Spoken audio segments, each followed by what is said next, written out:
दोस्तों, किसी भी सोसाइटी में अगर हम मैरिटल रिलेशनशिप की बात करते हैं तो वहां पर एक चीज बड़ी कॉमन है कि जो पेट्रियार्कल सेटअप है वो कहीं ना कहीं महिलाओं को दबाता हुआ दिखाई पड़ता है। इस बात को लेकर के हमारे सुप्रीम कोर्ट के एक जज सूर्यकांत वो अभी एक इंपॉर्टेंट कॉन्फ्रेंस में पार्टिसिपेट करते हैं और वहां पर उनकी तरफ से अपने ओपिनियन दिए गए कि मैरिज किस तरीके से असमानता का एक बहुत बड़ा सिस्टम बन चुका है। इसमें महिलाओं को दबाने की कुचलने की कोशिश की जाती है। इसका मतलब कि शादी का सिस्टम जो है वो समानता का एक बहुत बड़ा दुश्मन बनता चला जा रहा है। और साथ में हमारे देश में जिस तरीके का मैकेनिज्म पिछले कुछ सेंचुरीज में डेवलप हुआ है ये साफ साफ दिखाई भी पड़ रहा है। उसी के दूसरी तरफ इनके द्वारा भी ये बात भी कही गई कि इन प्रॉब्लम्स को टैकल करने से संबंध में हमारे यहां पर कई लॉज भी ला दिए गए हैं, बट अभी भी ये एक अपने आप में बहुत बड़ा चैलेंज है। एक और इसमें इंपॉर्टेंट पॉइंट था कि ये एक इंटरनेशनल कॉन्फ्रेंस थी जहां पर इंग्लैंड और इंडियन सोसाइटी दोनों पर ज्यादा बात की गई सूर्यकांत जी के द्वारा। इंग्लैंड और इंडिया क्यों? क्योंकि ब्रिटिशर्स ने हमारे ऊपर रूल किया और ब्रिटिशर्स ने चीजों को कोडिफाई किया, लॉज बनाए। तो ऐसे में यहां पर लॉज से पहले भी शादी का संस्कार चलता है। तो एक तो होता है संस्कार का मैकेनिज्म कि आप चीजों को एक सोशल लाइफ के साथ में कनेक्ट करते हैं, रिस्पॉन्सिबिलिटीज की बात करते हैं। और एक होता है आपका एक सिविल बॉन्ड जिसमें कि दो इंडिविजुअल्स के बीच में एक प्रॉपर डील हुई है और उस डील को फिर बाद में तोड़ा भी जा सकता है। तो उस पॉइंट ऑफ व्यू से यहां पर अपने डिफरेंट एंगल्स के ओपिनियन दिए हैं, समझेंगे एक एक करके, क्योंकि मामला यहां पर शादी को लेकर के है और अभी के टाइम पे जो मैरिटल रिलेशंस है उनको लेकर के बहुत सारी उठापटक हमारे देश में डिफरेंट केसेस में देखने को मिल रही है। समझेंगे, लेकिन आगे बढ़े उससे पहले आप मुझे फॉलो कर लीजिए इस क्यूआर कोड को स्कैन करके टेलीग्राम पर। और देखो, पीडब्ल्यूएस की तरफ से यूपीएससी फाउंडेशन कोर्सेज जो भी चलाए जा रहे हैं, चाहे वो 2027 का टारगेट लेके चल रहे हैं या 2026 का, ओके, आपका इंग्लिश, हिंदी, इंग्लिश जो भी आपका मीडियम है स्टडी का, आप कोर्स को ज्वाइन कर सकते हो। 70% तक का डिस्काउंट दिया जा रहा है और ये ऑफर आपका 27 अक्टूबर तक एक्सटेंड किया गया है। इसके अलावा प्रारंभ जो बैच है उस पर भी आपको 60% तक का ऑफ दिया जा रहा है। इसमें कॉलेज गोइंग स्टूडेंट्स के लिए बहुत बढ़िया तैयारी का स्कोप है। 3 साल का ये प्रोग्राम है, ऑनलाइन और ऑफलाइन दोनों मोड्स में है ये डिस्काउंट। आ जाइए फिर, जितने भी हमारे ऑनलाइन और ऑफलाइन के कोर्सेज हैं उन सब में 70% तक का डिस्काउंट दिया जा रहा है। फिर चाहे आप यूपीएससी की तैयारी करो या स्टेट पीसीएस की तैयारी करो, ठीक है। डिटेल्स हैं वो आपको डिस्क्रिप्शन बॉक्स और पिन कमेंट में मिल जाएंगी। कॉन्टैक्ट नंबर भी वहीं पे है, कॉल करके अपनी इंक्वायरी कर लीजिए और अपनी तरफ से अपना रजिस्ट्रेशन इंश्योर कर लीजिए।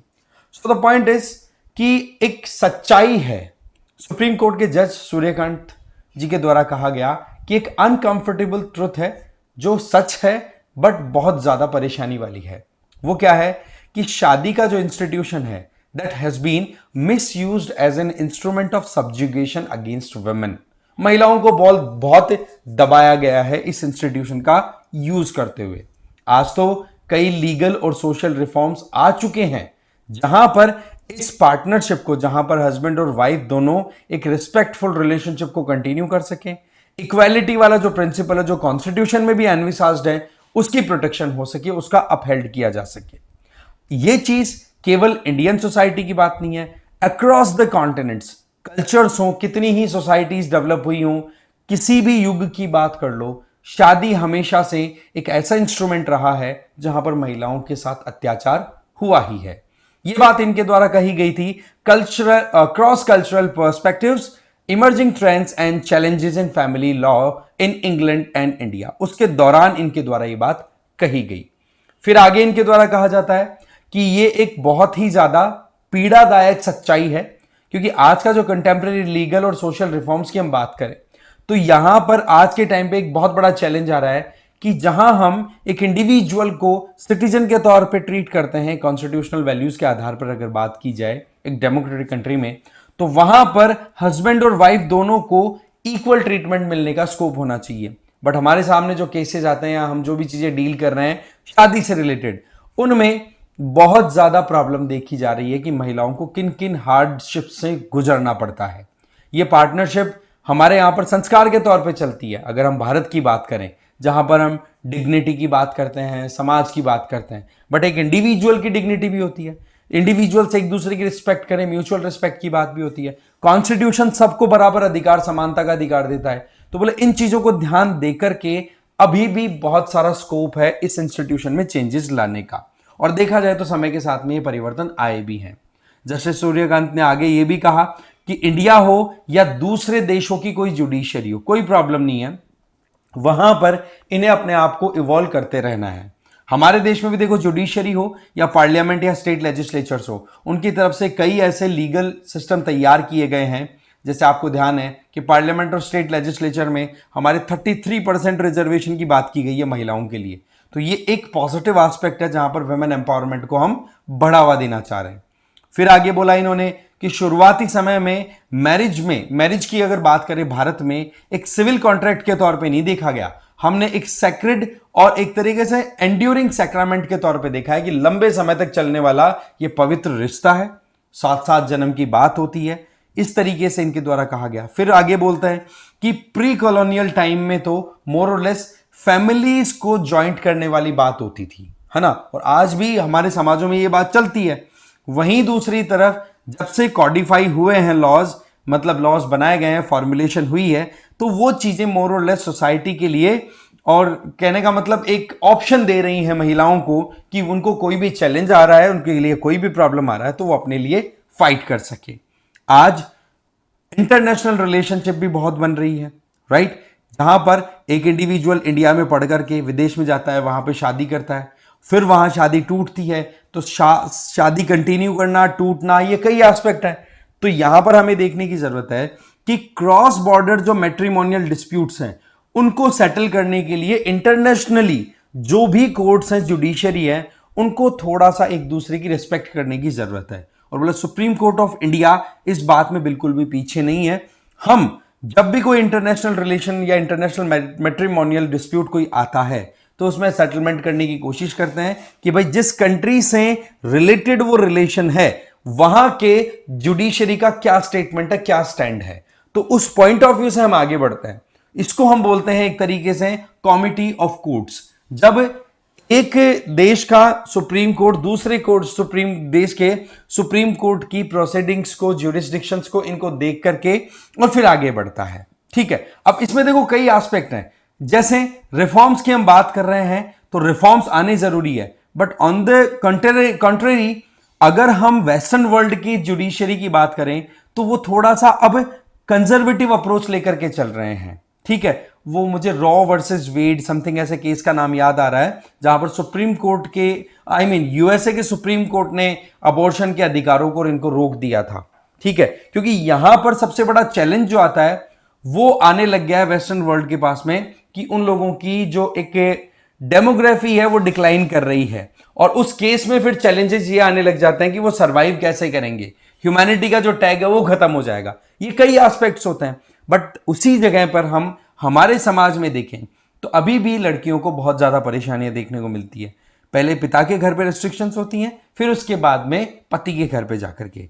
देखो, एक तो होता है रेस्ट्रिक्शन जहां पर एकदम जकड़ के रखा जाए, और एक होता है प्रॉपर मैनर में उनको एक गाइडेंस दी जाए, जहां पर लड़का हो या लड़की दोनों को बराबर तरीके के संस्कार, बराबर तरीके के वैल्यू सिस्टम में ऐड किया जाए। जैसे आज ही मैं एक कोट पढ़ रहा था और वाकई में बड़ा इंटरेस्टिंग था और पंच भी था उसमें, कि एक लड़की को अपने भाई की गर्लफ्रेंड्स के बारे में पता पड़ता है तो लड़की उसको छुपा के रखती है, और जब लड़की के बॉयफ्रेंड के बारे में पता पड़ता है भाई को, तो भाई संस्कार की बात करने लग जाता है, इज्जत की बात करने लग जाता है।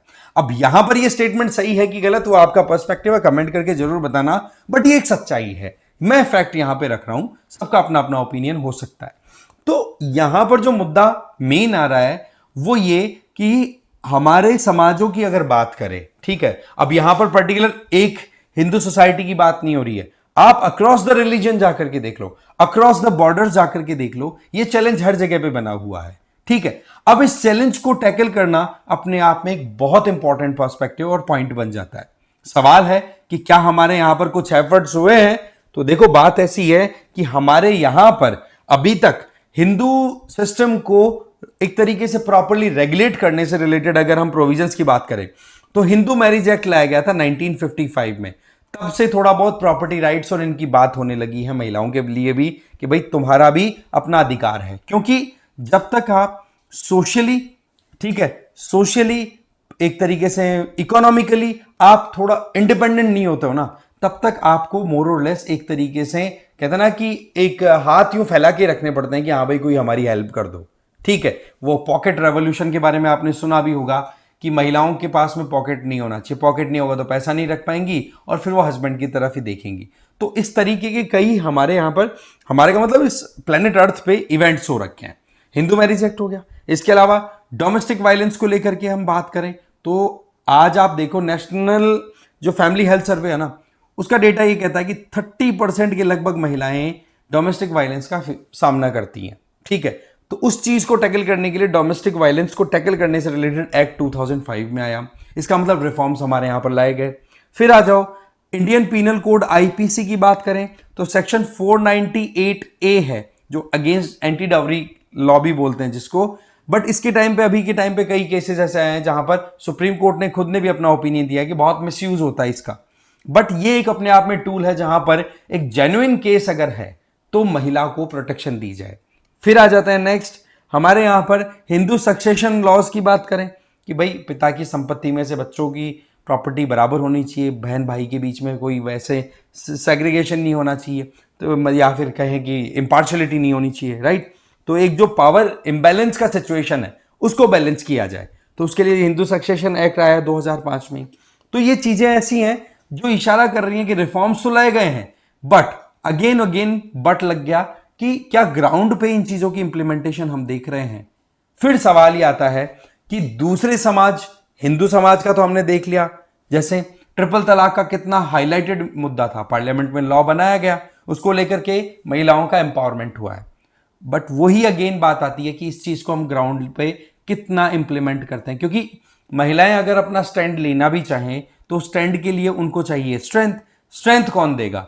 ससुराल वालों के अगेंस्ट में जाकर के लोगे तो आपके पीहर वाले वैसे बोलेंगे कि नहीं भैया तू घर की इज्जत है संभाल के रख। ये कई एस्पेक्ट्स हैं। देखो marriage is all about balance, proper balance maintain होना जरूरी है। बट अगेन यहां पर हमें देखना होगा कि ये जो इंस्टीट्यूशन का मिसयूज हो रहा है इसके ऊपर हमें और ज्यादा भी काम करने की जरूरत है। बाकी देखो हमारे कोर्ट्स, हमारे सिस्टम सब मिलकर के काम कर रहे हैं। आपका क्या ओपिनियन है आप भी बताना इस मामले में, ठीक है। और लास्ट में एक सवाल मैं पूछूंगा कि क्या यह समय आ गया है जहां पर एक प्रॉपर मैनर में बैलेंस जेंडर न्यूट्रल हमें लॉज की जरूरत है, जहां पर महिलाओं को अपने अधिकार मिले। और जिस तरीके से केसेस आज के टाइम पे हमने डेवलप होते हुए देखे हैं, जहां पर डॉवरी के गलत तरीके के केसेस, फिर उसके बाद में फैमिली कोर्ट्स के चक्कर काटना और एलिमनी के नाम पर पतियों से एक्स्ट्रा पैसा ऐंठना, तो वो भी एक रियलिटी डेवलप हो रही है।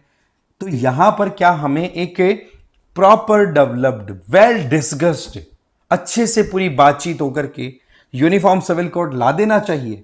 कमेंट करके बताना अपना ओपिनियन, क्योंकि पूरे सिस्टम में अगर देखें तो ये अपने आप में आर्टिकल 44 जो कि directive principle of state policy है ना, हमारे कॉन्स्टिट्यूशन में ये बात कही है कि स्टेट की ये जिम्मेदारी रहेगी कि जब भी सूटेबल कंडीशन मिले तो वहां पर यूनिफॉर्म सिविल कोड इंप्लीमेंट किया जाए।